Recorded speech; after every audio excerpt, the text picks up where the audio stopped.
which at that time, slavery wasn't illegal, but there was governing laws. There were rules on how you are to treat the slaves.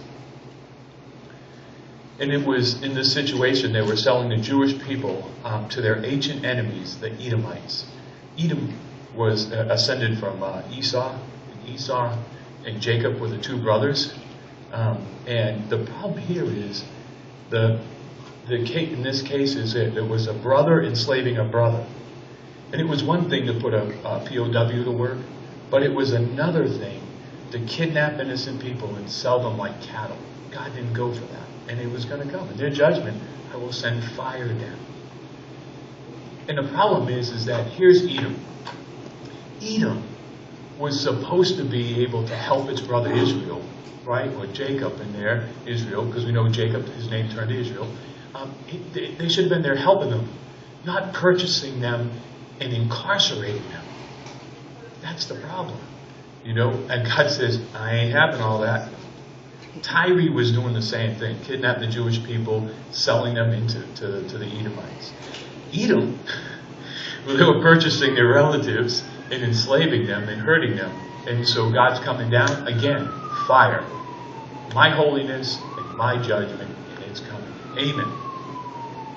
One of the descendants of Lot, through his ancestral relationship with his daughter, right? Moab was his brother, was the other brother of the incestuous relationship that they had. And they were a ruthless people. They were moving across the land in the villages of Gilead, right? So you had one coming in and beating the inhabitants of Gilead. You had another one coming into Gilead, and they were killing not just the men defending the country, but they were killing the women and children. They were even going as far as the pregnant women and tearing out the babies. On all this just to gather and to prosper. When I was reading it, it talked that it was to enlarge their territory. And remember that teaching that came about years ago about enlarging your territory. And it came to my mind, and I was like, whoa. That was that same terminology, it just happened to click, it was in there. And then the next, in 6 of these, of what we just looked at, they were Gentile nations. And God's declaration on his punishment is, I will send fire. And even though there were a lot of them were Gentile nations that were in there, and they weren't really, you keep the law wasn't given to them, but they were expected to listen to the prophets and the way to go, because they were the kings and the leaders of these people. They were held accountable by God. They were put in place by God, just like we are today. We have our leaders in our towns, our countries, our states that are out there and in place, and God's allowed it. And so they were still held accountable for all that. Judah and Israel also, God comes through and he sends that judgment to Judah, the 2 tribes. He says the law of God, and yet you choose to believe the lies of their fathers and follow the commands not of their God, thus breaking the covenant, committing an idolatry. They had a judgment coming, the fire from God. And he states, he will devour the palaces in Jerusalem. Man, God told you, I'm going to devour your home. Ooh.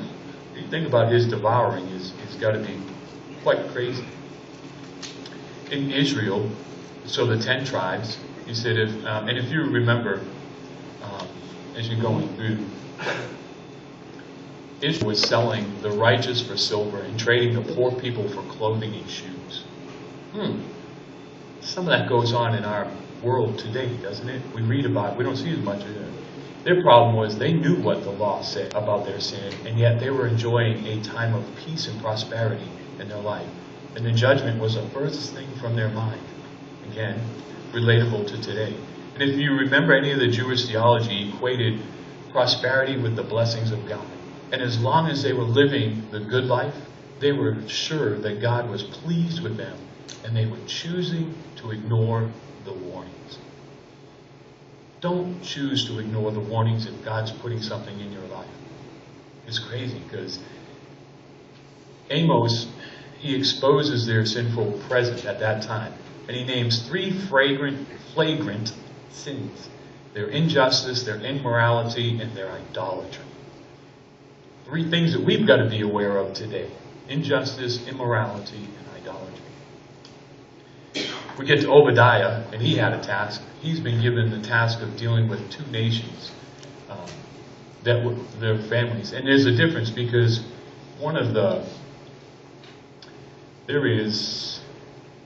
not going to get to all of it, but there is 206 years between Amos and Obadiah.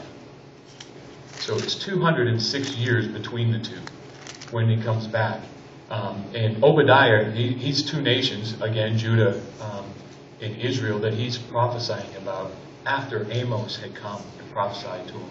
They'd kind of forgotten everything that was going on. The land's coming in, and God says, look, he announces 3 divine promises for Israel. He said, your enemy's coming. And if you turn and you live your life for me, here's 3 things. He said, I will deliver you, I will defeat your enemies, and I will establish your kingdom. Those are the promises that we get. Man, he will deliver us from our sin. He will defeat our enemies. Look, I got some enemies in this world, and I'm sure you all do, whether you know them or you don't know them. People fighting against you, trying to take your knees out, trying to hinder you in what you do. And he says, I will establish his kingdom. When he's talking about that, what's he talking about? The millennium years. I am going to establish that. The New Testament tells us, man, if we would just persevere through, we spend eternity there. I'm in. I'm all in for eternity. This is just a short term. I think I can handle it. I can. We get into Jonah, and we are out of time.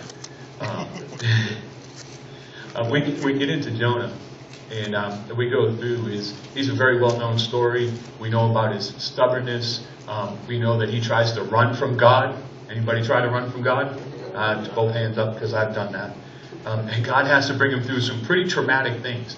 The sad and scary part is that in doing that, he endangers others. He puts other people's lives. Big seas come in, it's rough, and they're throwing all their money and everything they're supposed to be delivering, they're throwing it overboard. And I don't think they had insurance like we do today. Hey, had a natural disaster, claim my insurance and get paid, right? Don't happen. Finally, they throw him over, and here's God. He sends that big old fish by and goes, sucks him up, right? And for 3 days, he's down there in that fish. Can you imagine that? That'd be a stinker, man. No matter all that plankton and other stuff that was rotted down in there, right? He pukes him out on a beach. I never want to be puked. I can tell you, I just don't want to be puked. Right? And finally, he surrenders. Can you imagine you, 3 days in the belly, get thrown up onto the beach and go walking into the city? Yeah. Who's going to listen to you? How many times have you gone to, and someone on the street or someone who's living out on the street hasn't showered for weeks maybe, they come up to you looking for money or food or something, and you're like, ooh, and you're just like, get away, right? Now this guy's going to come and prophesy to you, and you know what? All he had to say, all he said was, in 40 days Nineveh's done. Well, I'll tell you what, it had to be a powerful word, because they believed him. Yeah. And from the greatest, from the king, all the way to the animals, they went to a fast. No eating, no drinking. And they put on sackcloth. Well, sackcloth was like taking a burlap bag, potato bag, take all your clothes off, wrap that around you, and that is your garment. And walk around in that. Just thinking about it, give you the itchies. I got one of those wool sweaters from Ireland, and it makes me itch. I can imagine burlap. Right? And all of Jonah's thing was, God, I know you're merciful, and you're just going to forgive them and all of their sin. They're an enemy of Israel. They're all this. You're just going to forgive them. What Jonah didn't know, what we know now, but Jonah didn't know, is that in 100 years, Nahum comes. And Nahum is the second prophet to Nineveh. And he said, God says through them, because you've forgotten, I'm coming, and you're destroyed. I'm going to wipe you out as though you never existed. Have a question for you.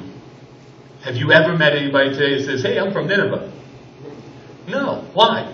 God is a man of his word, and he totally wiped them out. Destroyed them completely. Out of Nahum, there's, when you look at all of that, as you've gone through the 2, a good takeaway from the book of Nineveh is God is a jealous God. God is judge, and He is just. God is a jealous God. And He is judge.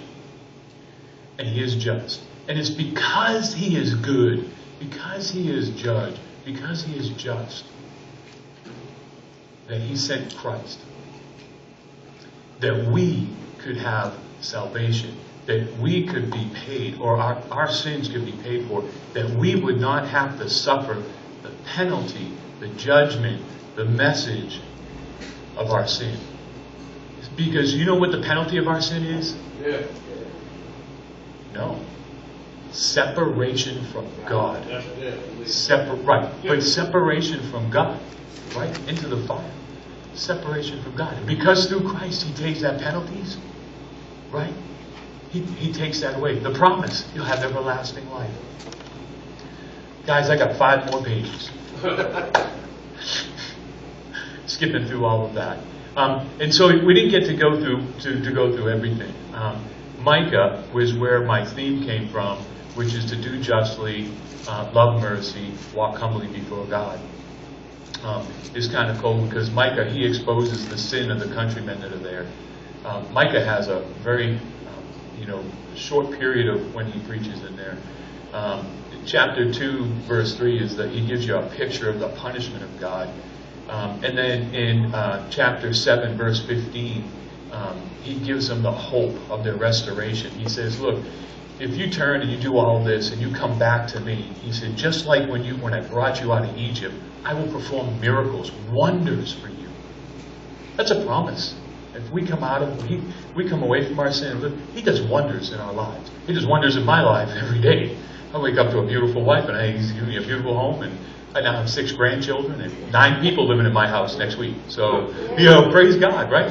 We got our own little kibbutz, and they're going to start paying. Oh man! So, one of the things we talked about, again, I want you to remember, is He gives us a warning, He moves to a promise, and He moves to that challenge. And that challenge is to walk humbly before God. What does it mean to walk humbly before God? If you go to Luke chapter 18, verses 9 through 14, Jesus is speaking. He gives a parable in there. And he spoke the parable to some of who that were there, who trusted in themselves and that they were righteous, and that despised others. In verse 10, he says, 2 men went into a temple to pray, one a Pharisee, one a tax collector. The Pharisee stood and prayed thus with himself, God, I thank you that I'm not like other men, extortioners, unjust, adulterers, or even as this tax collector. I fast twice a week and I give tithes of all of my possessions. And the tax collector, standing afar off, wouldn't so much as raise his eyes to heaven, but he beat his chest, saying, God, be merciful to me, a sinner. And Jesus says, I tell you this, that man went to his house justified rather than the other. For everyone who exalts himself will be humbled, and he who humbles himself will be exalted. In Titus chapter 3, Paul is exhorting the believers in walking humbly